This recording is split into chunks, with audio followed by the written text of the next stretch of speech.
Sí, ando viajando. ¿Ves? Entonces también. Senador Chambi, ¿cómo está?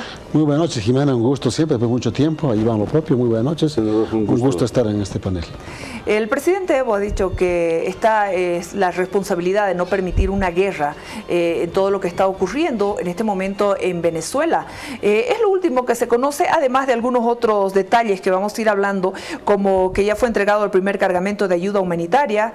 En fin, partiremos con este tema. Las reuniones de Nicolás Maduro con las Fuerzas Armadas y el Twitter del presidente Evo Morales.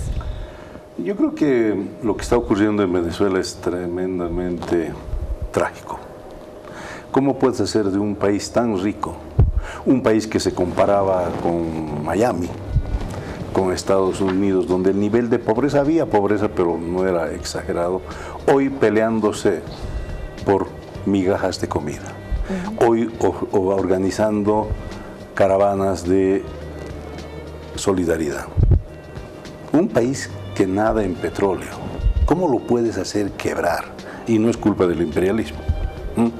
Los dineros que recibió Chávez le hicieron hacer esos sueños de gran emperador que creó la UNASUR, la CARICOM, la UNASUR que hemos visto, ese edificio que hay en Colombia, no en Colombia, en San Benito, que no sirve para nada. Ese tipo de magnificencias, despilfarró la plata que tenía. Y bueno, hoy lo que está haciendo el señor Maduro es pagar las consecuencias de una megalomanía que tenía Chávez. Por supuesto, el pobre Maduro no tiene la misma habilidad y no tiene los mismos recursos que tenía Chávez y está pagando. Y el que paga, al final de cuentas, es el pueblo venezolano. Gracias, Iván. Senador, por favor, sobre ese mismo tema, el tema de la ayuda humanitaria, lo que está ocurriendo, ¿esta es una herencia de algunas cosas hechas mal en un país que nada en petróleo? Primero, hay que establecer que es un tema geopolítico que se plantea en el mundo, ¿no? Históricamente, Estados Unidos siempre ha usado algunas estrategias para poder mantenerse en el sistema capitalista, que es concentrar los recursos económicos en un puñado de transnacionales en el mundo. Recursos económicos mal distribuidos a costa de desempleo, de la pobreza en el mundo. Esa es la experiencia que tenemos. Si revisamos en el mundo, al extremo que inclusive Estados Unidos ha generado, los gobiernos, no el pueblo norteamericano, han generado guerras, como la Segunda Guerra Mundial y otros, para reactivarse económicamente. Fue un instrumento permanente que han hecho en la historia de la humanidad. Al presente, ¿qué pasa con Venezuela? Venezuela sufre un ataque sistemático de un bloqueo económico, congelan sus cuentas bancarias, generan una especie de, con el país vecino, Colombia, el tema del agio, la especulación propia, la que también en algún momento quisieron hacer en Bolivia. Estos temas, obviamente, que ha ido ahondando la situación de Venezuela, que es un tema de una presión, una acción sistemática del gobierno norteamericano, del sistema capitalista, contra el pueblo venezolano. En el presente está en cuestión estos temas que muchos gobiernos progresistas, con todas las cuestiones que puede tener Iván, ¿no? Llámese Cristina, llámese a Brasil Lula, Correa, Evo, han emprendido la liberación de los pueblos y que los recursos naturales sean para los pueblos. Y esto obviamente ha generado en nuestro país, hoy por hoy, Bolivia sea referente, ¿no? En primer lugar en crecimiento económico, la estabilidad económica, la estabilidad social y sobre todo la estabilidad política.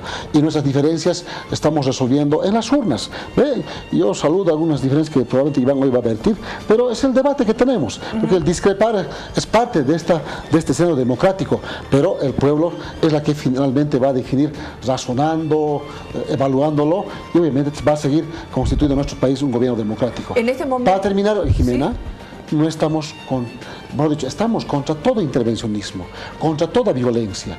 Bolivia es un país pacifista y cree en su soberano, y los pueblos deben seguir teniendo la libre determinación o la autodeterminación de los pueblos y sus decisiones en el marco de la libertad. ¿Usted cree que en Venezuela no hay crisis alimentaria? ¿Usted cree que en Venezuela la gente está bien? ¿Tiene para comer? ¿Tiene para curarse de alguna enfermedad? ¿Usted cree que en Venezuela están bien? Ya dije a un inicio que que Venezuela sufrió un ataque económico sistemático. El hecho de congelar sus cuentas bancarias. Y como Cuba lo sufrió por más de 50 años un bloqueo económico, Cuba es el mejor testimonio de lo que ha hecho el imperio norteamericano, el capitalismo. Porque si hablamos de países como, por ejemplo, que está en este momento, hablemos de Siria, de Haití. ¿Por qué no lleva una ayuda humanitaria a Haití o a Siria, donde ha destruido el gobierno norteamericano? Permítame, por favor. Este encierro económico al que hace referencia, por favor. Es que ya no sé si llorar o reír. Porque, fíjate, Venezuela, dice el encierro. El PIB, nosotros, el gobierno boliviano, se vanagloria que el PIB creció a 30.000, 35.000 millones. Pero eso fue gracias a que la obra del gobierno de Evo Morales, no fue gracias a que los precios y los minerales, los minerales y el gas subió. Lo mismo le pasó a Venezuela. Su PIB, ¿sabes cuánto era? 700.000 millones de dólares. 700.000 millones de dólares. Gracias a su petróleo. Y fíjate lo que ha hecho ese país. ¿Por qué? ¿Por qué Venezuela termina sin culpa del imperio? No. Culpa de una propuesta nacionalizadora. Nacionalizaron todo. Venezuela se abastecía de carne, se abastecía de arroz. Gracias al señor Chávez, hoy Venezuela tiene que importar casi el 95% de sus alimentos. ¿No? Gracias al señor Chávez, la empresa PDVSA, que era un ejemplo de empresa a nivel mundial, ¿no? Hoy es una empresa quebrada. Gracias al señor Chávez y al señor Maduro, por supuesto, y a este modelo que defiende el diputado, han hecho de Venezuela un país que en vez de que regalaba plata, porque regalaba plata, aquí a Bolivia nos prestó al principio 400 millones de dólares cuando empezó Evo Morales, y así iba regalando por aquí por allá. Hoy tiene una deuda, fíjate, de 125.000 millones de dólares. O sea, entonces tú dices, ¿con cuál imperio? Que el imperio más bien les ha dejado hacer lo que ellos querían. Y hoy, que cuando un país está muriendo de hambre, lo que está haciendo Estados Unidos, lo que están haciendo la Unión Europea, lo que están haciendo, oiga, un ratito, deje de gastar la plata en corrupción, deje de gastar la plata en las Fuerzas Armadas y sabe que preocúpese de su gente. Y lo más triste es que haya un gobierno como el nuestro que defienda a un gobierno como el de Maduro, que tiene colectivos que matan gente. Permítame, por favor, senador Chambi, con las precisiones que ha hecho, y van para responderlas y luego usted también puede preguntarle. Simple y llanamente, el gobierno venezolano, como la nuestra, ha adoptado modelos económicos a favor de las mayorías, como en nuestro país. Iván no puede negar, como nunca en nuestro país, las mayorías abandonadas en la pobreza, condenadas a la pobreza hoy por hoy, tienen beneficios. Si usted va a una provincia, a un municipio, va a encontrar ese municipio con toda la infraestructura mínima, básica, que debe contar un municipio. Lo que antes era prohibido simplemente era para una casta o para una élite, porque eso había. ¿No? En ese entendido, Venezuela lamentablemente está haciendo, ya dije, con este ataque sistemático que siempre han hecho, generar crisis, generar violencia, para luego hablar seguramente el sistema capitalista para que venga seguramente a gobernar y proceder a la privatización, a la capitalización y luego a rifar las empresas. Porque eso es, bueno, yo saludo que él reconozca que el capitalismo es un modelo que probablemente funciona para él, para nosotros no. El modelo capitalista, los imperios en el mundo han hecho mucho daño al movimiento indígena originario, a los pobres del mundo. De eso estamos hablando.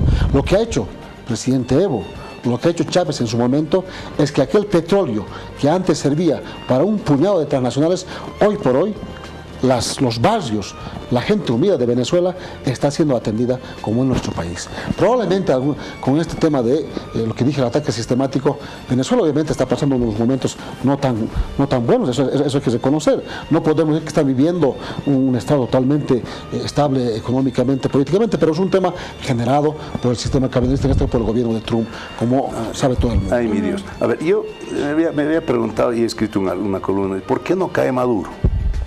¿Ya? Y entonces, no es el imperio, pues lo que pasa es que las explicaciones que da el gobierno, y Dios mío, ojalá no nos lleven a Venezuela, porque Venezuela también, antes cuando estaba Chávez, era pues, el país, todo era jauja, todo era buenísimo. después se les acabó la jauja y empezaron como aquí en Bolivia. ¿Cuánto está nuestra deuda, señor senador? ¿A cuánto ha subido el gran país autónomo, independiente? ¿Acaso el presidente no acaba de decir que prefiere regalarse el salario a los chinos que a los del imperio? ¿No le parece una sinvergüenzura esa? O sea, hemos cambiado de amo. Pero nuestra deuda externa, ¿cuánto está? Es igual pasó con Venezuela. Venezuela tenía un momento de auge, de bonanza, y se empezaron a chupar la plata, y hoy su deuda está en 125.000. Pero bueno, yo a China y a Rusia. A China y a Rusia. ¿No? Solo a China le deben 79.000 millones. ¿Sabe qué es eso? 79.000 millones a China. Luego, la empresa más grande que comercia el petróleo venezolano se llama Citgo, ¿no? Y los rusos tienen el 50%. Es decir, es un país vendido. Pero yo me preguntaba por qué. ¿Por qué Venezuela no cae? ¿Qué pasa con eso? Entonces yo descubrí que hay, leyendo, ¿no?, que hay unas 5 redes. Primero, una red de clientelismo. El gobierno ha matado de hambre a su gente y tiene los famosos CLAP, como llamaríamos aquí las bolsas de la canasta de primera necesidad, arroz, y eso lo distribuyen. ¿Y sabe quién en base a eso? Los cubanos, ¿no? Y todo compran de afuera, pero con eso dominan a la gente, de tal manera que si tú no eres partidario no recibes leche, no recibes pan, no recibes azúcar. Permítame, por favor, Iván, ¿está de acuerdo con eso, senador? Mira, el tema del agio, la especulación, no hacen daño, ¿no? Hacen daño hacen daño a toda población. Nosotros subimos el año 2007, fue cuando vivimos el peor momento del agio de especulación, donde EMAPA nace en esa circunstancia. Hoy por hoy EMAPA es una de las empresas de producción más promisorias que se ve, ¿no? Antes eran unos puestitos de venta que vendían azúcar, harina. Hoy por hoy es un supermercado que de a poco está entrando al mercado boliviano. ¿Y en el caso de Venezuela? En Venezuela probablemente estos temas estén todavía, no pueden controlar todavía, fruto de que también el Estado venezolano está sufriendo esta arremetida de bloqueo de cuentas bancarias, el tema de la inversión y otros aspectos que definitivamente hacen de que un Estado tenga saneado su economía.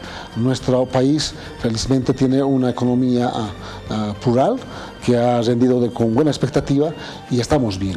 Venezuela, por cuestionar lo que esté viviendo en este momento como Estado, hay que mirar lo que quiere hacer Estados Unidos, el gobierno de Norteamérica, con Venezuela. El gobierno norteamericano lo que quiere es apropiarse de la Amazonía venezolana, del petróleo que tiene Venezuela, al servicio de los Estados Unidos. No le gusta lo que dice, por ejemplo, Iván, no le gusta que China y Rusia sean ahora los que reciban el petróleo venezolano, que afecta a Estados Unidos. Estamos viviendo un mundo de una inflexión económica preocupante y a Estados Unidos le está preocupando de sobremanera, y la mirada de Venezuela hacia Rusia, China, obviamente que le preocupa, y no tiene otro camino que apostar por una cuestión bélica de intervencionismo. Y ahí saludamos a gobiernos inclusive como Ecuador y otros países reaccionan felizmente a no intervencionismo. Creo que es una responsabilidad que tenemos todos los gobiernos. Yo le pregunto si está de acuerdo con un intervencionismo, de Trump a Venezuela. Es que no va a haber. No, pero ¿está de acuerdo o no está de acuerdo? No va a haber. ¿Cómo están de acuerdo? Bueno, ustedes están de acuerdo, pues en cambio ustedes se van a meter. Imposible. ¿Acaso una vez el presidente va a la Argentina y va a apoyar a la sala, a esa dirigente que está encarcelada por ladrona, y va a decir que hay que apoyarla? No Esa puede es ser injerencia. semejante comparación, Iván. No puedes meterte. Si no pides injerencia, hay que respetar todo. Pero bueno, mi primera red era la red de clientelismo. ¿Por qué fue? Porque el gobierno logró establecer una red de clientelismo en base a los CLAP, las bolsas de alimentación básica. Luego, una red de corrupción generalizada. Es decir, donde tú pones el dedo, salta la poza. Es decir, sabes que asalta el Estado, y cuando me escuchamos que esto es el gobierno del socialismo, lo que descubres allá que es un grupo que se ha enriquecido, se ha enquistado una rosca que rotan entre ellos, como ocurre en Bolivia, que va de ministro a viceministro, de ministro, de viceministro a embajador, luego vuelve. Es lo mismo, y hay una rosca que se ha enquistado. La red de corrupción, una red de compra y venta de militares. Es decir, ¿cuál es el sustento ahorita de Chávez? Los militares que se han apropiado de empresas, que se han apropiado de ministerios, que se han apropiado de embajadas, y por eso vas a fijar que muchos de ellos están dando la vuelta y el Maduro los está destituyendo porque están en las embajadas. Hasta ahí, permíteme por favor, son dos más de los aspectos de por qué no cae Maduro. Sí, y después lo que ya explicaba la otra red de corrupción y paramilitarismo social, ¿no? En base a los famosos colectivos, y esto finalmente la red de socios internacionales que no les importa Venezuela. Lo que ellos quieren es jugar a la geopolítica. Entonces Rusia, ¿por qué crees? ¿Tú crees que Rusia está yendo porque le gusta el aire venezolano y la isla Margarita para tomar vacaciones? No, le interesa también el petróleo, ¿no? El petróleo ruso, el petróleo venezolano. Los chinos, ¿tú crees que también están yendo porque quieren pasear en el Caribe? No, también les importa el oro y todas las riquezas del petróleo que hay en el Orinoco. Es decir, que estos socios han convertido la miseria de este país, ¿no? de este país en la que se la asumió Chávez y Maduro, la han convertido en un problema geopolítico. Y entonces ellos también están jugando su carta y nosotros inocentemente diciendo, pobres venezolanos, no, aquí hay un juego geopolítico de unas potencias que están utilizando la miseria, el hambre y la hiperinflación. ¿Sabes qué? ¿Cuánto llegó a nuestra hiperinflación de nosotros? ¿A cuánto llegamos nosotros a la hiperinflación? ¿Sabes qué? A 60.000. 60.000. En Venezuela, ¿sabes cuánto es la hiperinflación? 1 millón. Es decir, un peso, para conseguirte un bolívar, que se llama allá, tienes que, un dólar, tienes que darle 10 millones de bolívares. Senador, por favor. Lo que debe entender Iván es lo siguiente. Rusia, China y otros países, como la nuestra, han ido cerrando la asimetría y de alguna manera erradicando la pobreza, estos temas que se ve lo que genera el capitalismo. Donde ha puesto la mano el gobierno norteamericano, hay hambre, hay enfermedades, hay pobreza. Eso es. Y obviamente le estamos hablando de que hay una nueva economía emergente para las mayorías. El capitalismo, ¿qué ofrece? Para empresas privadas, para privadas como está haciendo el gobierno de Brasil, ya anunció privatizar los primeros 3 aeropuertos. ¿Sí? O lo que está haciendo Macri, subir la energía eléctrica y los servicios básicos. Ese es, privatizar las empresas. No creen que la empresa estatal funcione, pero usted puede dar fe y testimonio en Bolivia, las empresas estratégicas en el país, absolutamente todas. BOA, Entel, ahí tienes Teleférico, y así las podemos denuncias de ese muchacho. Sin embargo, que lo han votado cuando habla de corrupción, nuestro amigo está con el hombre más, no voy a decir los términos, usted sabe quién es él, ¿no? Sí, Oscar. ¿Ah, sí? Sí. Así parte de ese gobierno, usted. ¿Cuál es el pecado? Y no por eso yo le voy a decir a usted que es corrupto o... No, es igual que me saquen una foto contigo bueno, y mañana me digan que soy corrupto. Pero bueno, lo que sí es cierto es que usted ha sido viceministro de Hugo Banz. Sí. Pero bueno, entonces, usted no tiene ni moral para hablar de corrupción, mucho menos de un sistema donde ha hecho mucho daño. ¿A cuál usted daño? Cuando estaba como gobierno... ¿Quién ha hecho la participación popular? De que usted... Vos que te dices dirigente vecinal, ¿quién te ha hecho? Participación popular... ¿Quién te ha hecho? Participación popular es la receta del Fondo Monetario Internacional. ¿Beneficiado o no? Pero escúcheme. Hasta ahora dices que eres dirigente de juntos vecinales, que vas a convocar a un congreso. Pero escúcheme, Iván. La participación popular... Perdón, senador, es que el tema es Venezuela. No, debo responderlo. Permíteme. No, debo responderlo. A ver, por favor, el tema de participación popular fue el engaño más grande del capitalismo que nos ha impuesto en América Latina a través del Fondo Monetario Internacional y del Banco Mundial, haciéndonos creer que vamos a definir recursos económicos, una miseria de 30.000 territorializándolos, cuando ellos se repartían la gran torta, que todavía vivió hasta unos 8 o 9 años. Ese fue un éxito sobre lo que dice él, el vil engaño territorial en el país, que fue un fracaso, que desterró los proyectos macros, la organización macro territorial, pero sobre todo ha generado pobreza. ¿Con qué discurso trajiste Participación Popular? Para erradicar la pobreza, ¿no te parece? Sí. ¿Has erradicado la pobreza? Sí, pues. ¿Has ahondado, compañero Iván? ¿Cómo más pobres? Ya, pero te voy a desafiar. Este año son 25 años de la Participación Popular. A eso tú dices, Iván. Perdón, por eso senador, Venezuela... le pido, por favor, concentrarnos en el tema de Venezuela, porque el tema es Venezuela. Usted habló de corrupción. Si no hablaba de corrupción, ¿por qué sacar ese tema? A mí me está diciendo que es corrupto. Demostrame un acto de corrupción a mí. Podemos hablar de los temas. Uno. El Senado aprobó un documento en el que asistió el canciller Pari en esta reunión convocada por los gobiernos de México y Uruguay, donde precisamente lo que piden es gestionar un diálogo y buscar una salida a la crisis política venezolana. Nuestros líderes, los movimientos sociales, hermano Evo, la iniciativa de México, de Uruguay, la Unión Europea, felizmente han apostado de que el diálogo, la paz, la autodeterminación de los pueblos se imponga. Y aunque nosotros no estamos de acuerdo, simplemente la firma de Uruguay, la cumbre de Uruguay, por la siguiente razón. El hermano Maduro ha sido electo por más del 67.7, el segundo en el orden de 47.I. Esas elecciones han sido convocadas a solicitud de la oposición venezolana que pidió adelantar las elecciones. Y se adelantó las elecciones a mayo, que iba a ser en diciembre. Otro que el órgano electoral legalmente constituido y recomendado llevó adelante este plebiscito en Venezuela. Y segundo, que el órgano electoral de Venezuela es la reconocida, la mejor fiable en el mundo, porque hacen con la huella digital de los venezolanos y venezolanas. Estos aspectos determinan que Venezuela ha llevado un proceso electoral totalmente en los procedimientos democráticos, y obviamente Maduro es un gobierno constitucional democrático y lo reconoció la ONU como tal. Pero imagínense cómo fue la movida de Trump ahora, que mueve a Colombia, sus acólitos, porque la otra forma también que me olvidaba, Iván, es que el sistema capitalista coopta gobiernos, hace gobiernos para sus fines en desmedro de los pueblos, de las mayorías. Entonces, es un tema muy importante. Por tanto, no correspondería de que haya nuevas elecciones legalmente, legítimamente, pero dadas las circunstancias, cuando amenazan de que se va a intervenir, que Estados Unidos anuncia la salida de esa acta con Rusia, del tema de desarme nuclear, ¿verdad? Y anuncia y lo hace, y Rusia acepta que se salga. ¿Y qué dice Putin? Si hace una intervención armamentista, también nosotros en ese caso podemos activar. Entonces se avisora una guerra, y eso es un tema que hay que reaccionar, y lo han hecho los gobiernos del mundo. Hoy por hoy podemos decir que felizmente creo que las cosas están de buen camino, se va a anteponer la paz, el diálogo, que saludamos de sobremanera. Cerramos contigo, Iván, por favor. Creo que habría que, ¿por qué nos importa Venezuela? O sea, porque si no pareciera que estamos discutiendo de algo que no tiene que ver con Bolivia. Tiene que ver mucho. Petróleo.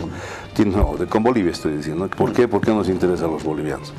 Porque un mantenimiento del gobierno de Maduro en las condiciones que está daría un mensaje al mundo y a nuestro propio país que todo es posible, que no importa cuán corrupto, cuán asesino seas, puedes mantenerte en el poder.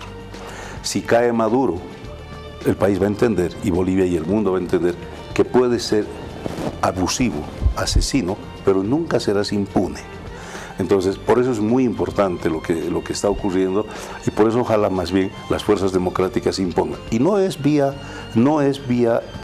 como se hizo, por ejemplo, en Panamá, o como se hizo en Granada, ¿no? Yo creo que el modelo que ha escogido los venezolanos es el modelo de la paz, es el modelo del proceso largo, pero que es efectivo, es el proceso de desgaste. A mí me hace mucho recuerdo la apuesta de Sudáfrica, ¿no? de Mandela y todo su grupo, es decir, hacer las cosas de una manera tal que el gobierno, el régimen se desmorone por dentro, y eso va a tomar tiempo. O sea, por eso también uno se pregunta, ¿y por qué no cae Maduro? Porque la solución que esperarían los cubanos, la solución que esperarían los socialistas del siglo XXI es que mañana los gringos digan intervenimos, que yo creo que sería lo peor, porque entonces de victimarios pasarían a víctimas. ¿Y qué pasa con la legitimidad o la legalidad que te da el Consejo Nacional Electoral, por ejemplo, los votos? Si nosotros criticamos al Tribunal Electoral que tenemos, ese vez de allá es lo peor que puede haber.